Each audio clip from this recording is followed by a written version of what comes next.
Hello friends, आज हम topic discuss करें क्लास 9 से और जो चैप्टर लिया है वो है मोशन। चलिए इस चैप्टर का न्यूमेरिकल लेते हैं।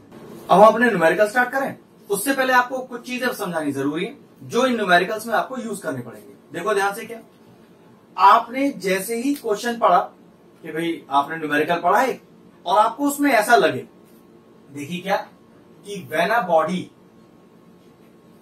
बॉडी स्टार्ट्स फ्रॉम रेस्ट, मतलब कि आपने क्वेश्चन पढ़ा और आपको लगा कि कोई बॉडी रुकी हुई थी और उसने चलना स्टार्ट किया है। क्वेश्चन पढ़ के ऐसा फील हो आपको, तो सबसे पहले न्यूमेरिकल स्टार्ट करने से पहले आप क्या लिखेंगे कि भाई उस क्वेश्चन की जो इनिशियल वेलोसिटी है, जिसे हम छोटे यू से डिनोट करते हैं, उसे 0 मान लेंगे। ठीक है, when a body starts from rest its initial velocity 0। दूसरा पॉइंट क्या है, when a body comes to rest. जी हां, when a body comes to rest, इसका मतलब ये आपने क्वेश्चन पढ़ा और आपको ऐसा लगा कि सर बॉडी तो चल रही थी लेकिन ब्रेक लगा के उस बॉडी को मैंने रोक दिया है, उसकी स्पीड कम हो गई है और कम होते होते अब वो रुक गई है या रुक जाएगी। तो क्या करेंगे आप लिखेंगे उसकी फाइनल वेलोसिटी 0, जिसको v से डिनोट करते हैं छोटे। ठीक है, और साथ में जो उसका एक्सेलरेशन होगा वो नेगेटिव हो जाएगा। दोनों चीजें ध्यान रखनी होती है इसमें कि अगर बॉडी आपको पता चलता है कि चलते चलते रुक गई है, आपने ब्रेक लगाया, बॉडी रोक दी है, तो फाइनल वेलोसिटी 0 ले लेंगे, एक्सेलरेशन को नेगेटिव ले लेंगे।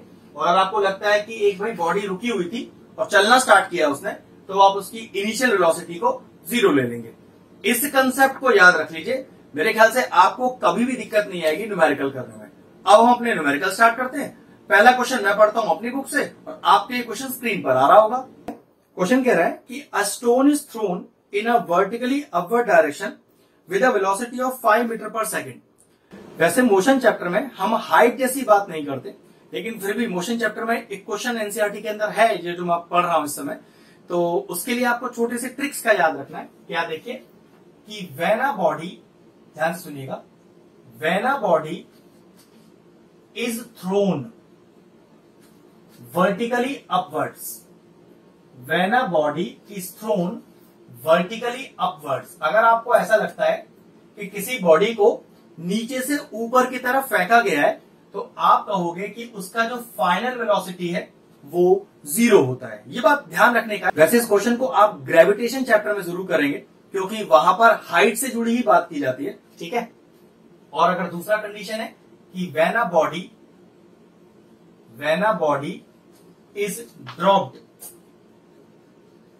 फ्रॉम अ हाइट, अगर किसी बॉडी को एक हाइट से नीचे की तरफ फेंका जाए तो उसकी इनिशियल वेलोसिटी u 0 हो जाता है। अगर इस बात को ध्यान रखेंगे तो इस क्वेश्चन को करने में बिल्कुल दिक्कत नहीं आएगी। फिर समझ लेते हैं कि अगर किसी बॉडी को ऊपर की तरफ फेंका गया है, किसी पत्थर को ऊपर की तरफ फेंका गया है, तो फाइनल वेलोसिटी v = 0 लेकर चलिएगा। और आपको ऐसा क्वेश्चन में पढ़ने पर पता चले कि किसी बॉडी को हाइट से ड्रॉप किया गया है, ऊपर से नीचे की तरफ छोड़ा गया है, तो उसका इनिशियल वेलोसिटी 0 लेकर चले। अब क्वेश्चन को आगे बढ़ते हैं। अ stone is thrown in a vertically upward direction, तो क्वेश्चन पढ़कर पता चल रहा है कि बॉडी को नीचे से ऊपर की तरफ फेंका गया है। और मैंने क्या बताया था कि अगर बॉडी नीचे से ऊपर की तरफ फेंकी जाएगी तो उसका फाइनल वेलोसिटी v आप 0 लेकर चलेंगे with a velocity of 5 meter per second. अब दो ही तो वेलोसिटी होती है, इनिशियल और फाइनल। क्वेश्चन पढ़ के पता चल गया कि फाइनल तो 0 है, तो पक्की बात ये जो वेलोसिटी दी है वो कौन सी हो गई, वो इनिशियल वेलोसिटी हो गई।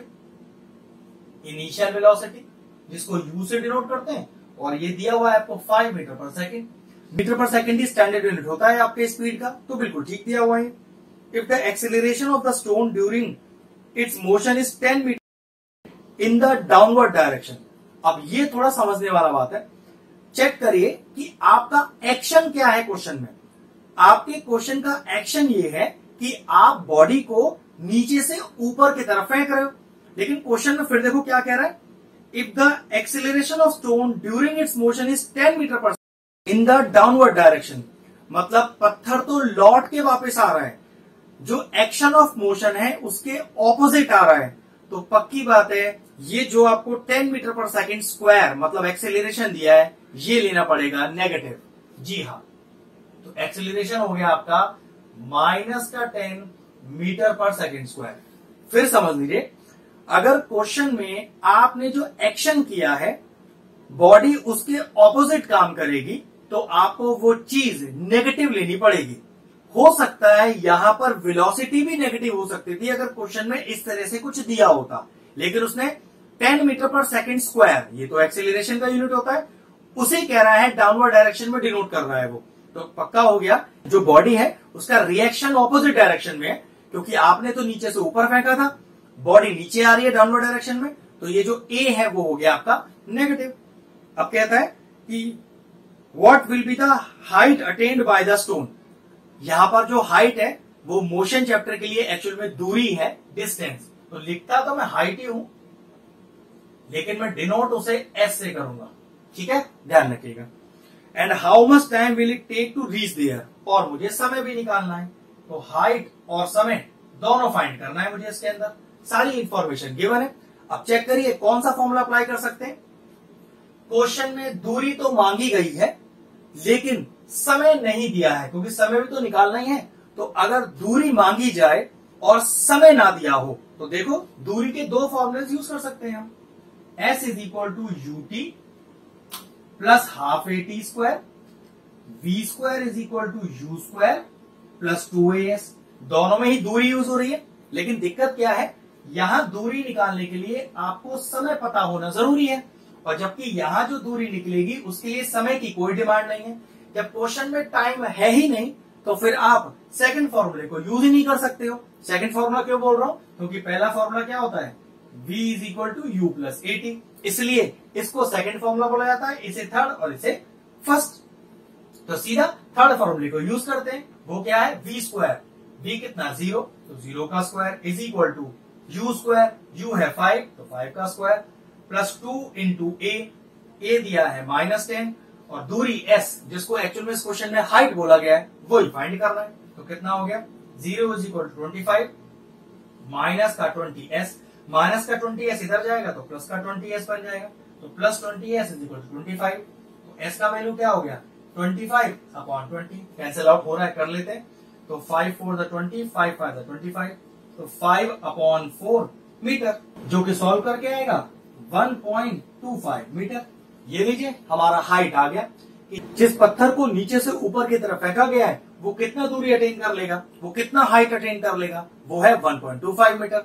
अब क्वेश्चन में समय भी निकालना है, तो समय निकालने के लिए आप चेक करो, पहले फॉर्मूले को यूज कर लो, क्योंकि V भी आपके पास है, U भी आपके पास है और A भी आपके पास है, तो कोई दिक्कत ही नहीं है। फर्स्ट फॉर्मूला यूज करते हैं। फर्स्ट फॉर्मूला क्या है, V is equal to U plus AT। चलिए सारी वैल्यूज डालते हैं।